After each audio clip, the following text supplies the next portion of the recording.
Hello everyone. So in this lecture we will be discussing about the min path sum in a matrix. So what does this question say? This question says that we are given a matrix with some rows and columns and each of the cell present in the matrix actually contains a cost. So we need to return the minimum cost path to reach our end of the cell from our source 0 0. So this is quite similar to what we did in the previous lecture. What we did over there was that we need to calculate the number of total paths with which we can reach our bottom right cell from top left cell. But instead of calculating the total number of paths, we need to calculate the minimum cost path. So we would be making use of a similar kind of algorithm over here as well. But the recurrence relation in this case would be a bit different from the earlier one. So we will look into it once we go to our recursive tree. But before that, we again have directional constraints in this one. We can either go right or we can either go down.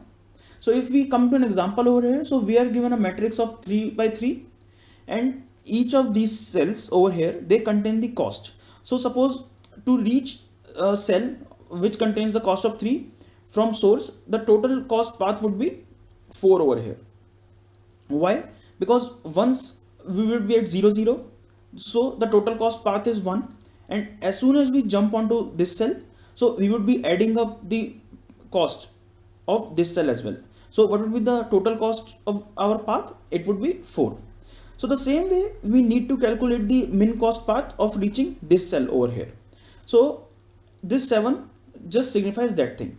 What does this 7 signify? This 7 signifies that the minimum cost path in our matrix to reach our bottom right cell from top left cell is 7. And how do we reach it? We actually reach it by standing at a source of 0 0, then going to 0 1, then 0 2, then 1 2, then 2 2. So I'm talking about this path. 0 0 0 1 0 2 1 2 2 2. So this is the min cost path in our case. So we need to write a function which will return us the min cost path just like this one. So I told you we would be making use of an algorithm which would be quite similar to the earlier one, but the recurrence relation would be changed over here. So if you want to give a try, just pause the video now because I would be starting with the explanation now. Now coming on to the recursive tree, what do we have over here? We have the same matrix which we were talking about earlier. So what we did in our previous question, if we need to find out the total number of paths to reach here, what we were doing, we were just adding up the number of paths with which we can reach to this cell and with which we can reach to this cell. The same way what we would be doing over here is that we just need to ask, okay, how can I reach this cell from source? Either I can reach from this cell or I can reach from this cell. So just tell me what is the min cost path to reach this cell and what is the min cost path to reach this cell, and I will be taking minimum of them and I will be adding the cost of this cell over here.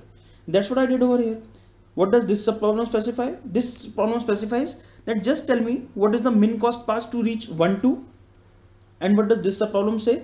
This subproblem says just tell me what is the min cost path to reach 2 1, and again we are talking all the paths starting from source. And what am I doing over here? As soon as I would be getting the minimum over here, so if I have the min cost path through this index or this through this index, whatever it may be, but I need to add this one in both the cases, because as soon as I just hop onto this cell, then I need to add the cost of that cell as well. So that's what I have done over here. This is my array 2 2 and the answer is 1, or the value to this cell is 1. So then what would I do again? How do I compute the value of min cost path for 1 2? I would be again asking that, okay, just tell me what is the min cost path to reach 0 2 and what is the min cost path to reach 1 1. For reaching 0 2, again I will ask what is the min cost path to reach minus 1 2 and what is the min cost path to reach 0 1. Again, all these recurrence relation or these recursive calls are made out with the help of the previous algorithm, the algorithm which we used to calculate total number of ways. This is the same algorithm. Look, because how can we reach 0 2? 0 2 is this. I can reach from a cell which is present just above it, or I can reach from a cell which is here over here 0 1. So what would I be recursing for? That just tell me what is the min cost path to reach this cell and what is the min cost path to reach this cell. But as I do not have anything above it, so that is my base case. And what would I be returning over here? I would be returning int max. And what does this int max signify? This int max signifies that actually the total min cost path from to reach minus 1 2 from source 0 0 is int max, and hence in our terms we can say that wherever we will be returning int max, it means that I do not have a path from 0 0 to that node, because I do not have any node over here such as -1, 2 in my matrix. So I cannot reach a node which is not present in my cell from source. That's what I'm returning int max over here. Now what does this subproblem mean? This subproblem again means, just tell me what is the min cost path to reach 0, 1. So what would I be again recursing for? I would be recursing for a cell which is present just above it and a cell which is just present left of it. That's what I did. Just tell me what is the min cost path to reach -1, 1. But do I have any cell of such kind? No. And hence I would be returning int max over here. What is this? Just tell me the min cost path to reach 0, 0. This is my second base case. And what does this base case states? That what is the min cost path to reach 0, 0 from 0, 0. So what would it be? It would be the content present in the cell 0, 0. Why? Because how will I reach 0, 0 from 0, 0? And what would be the cost of it? First of all, I do not need to go anywhere just to reach 0, 0. And the second thing, what would be the cost to reach 0, 0 from 0, 0? It would be the answer which this 0, 0 contains, or it would be the value which this 0, 0 contains. And the answer to this would be return 1 or return matrix of 0, 0. And this would be my second base case. Then what would I be doing with it? I would be just taking minimum of it, and I would be adding 3 over here. And what is this 3? This 3 is the value which needs to be added when I reach this cell 0, 1. That's what I did over here, plus 3. So the answer to min cost path 0, 1, this problem would be 4. And what does that 4 signify?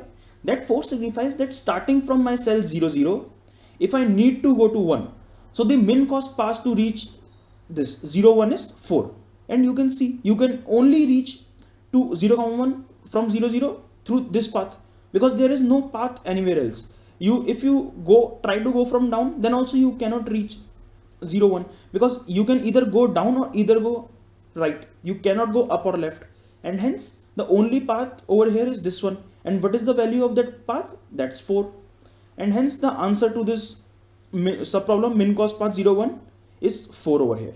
So what we will be doing? What would be the minimum of 4 and int max? It would be 4, and 4 plus 1 would be 5. So the answer to min cost path 0, 2 is 5 again. And what does that 5 signifies? That 5 signifies that to reach 0, 2, my min cost path from source is 5 over here. Again, if you just calculate how can I reach to this 0, 2, I can only reach 2 with the help of this path. And what is the total path cost over here? It is 5, and hence my answer to this subproblem is 5. So the same way we would be recursing for each and every subproblem, and we will be looking into that what are the answers to my subproblems, and then with the help of those subproblems I would be making or I would be devising a solution to my current subproblem. So what we can see over here is that with the help of all these base cases and all these subproblems, I can have a solution to min cost path 2, 2. So we do see that we do have an optimal substructure. Actually, this is the whole algorithm, which is again based on the algorithm which we have previously discussed. So that's why I'm not digging deep into this recursive tree. But yes, we can surely discuss that it again has minimum substructure, optimum substructure, sorry. This has optimum substructure. And what more do we need? What else do we need? We need overlapping subproblems as well. So do we have overlapping subproblems over here? Yes, we do have them. Look, here I think we cannot see, but if you want to see, then we can. Yes, we do see a subproblem over here. This is min cost path for reaching 0, 1, and again we have the same problem over here, subproblem min cost path to reach 0, 1, and hence we do see we have overlapping subproblems as well. If you just try out branching out for each and every cell, then you will see many more overlapping subproblems. So we can surely make use of dynamic programming to optimize this problem. So in the next lecture, we will see that how to approach this problem with the help of dynamic programming. And again, that tabulation method is quite similar to what we did for the num ways to reach a path or num ways to reach a cell in the matrix. But we would be looking into that in the next lecture. So meet you in the next lecture. Till then, thank you.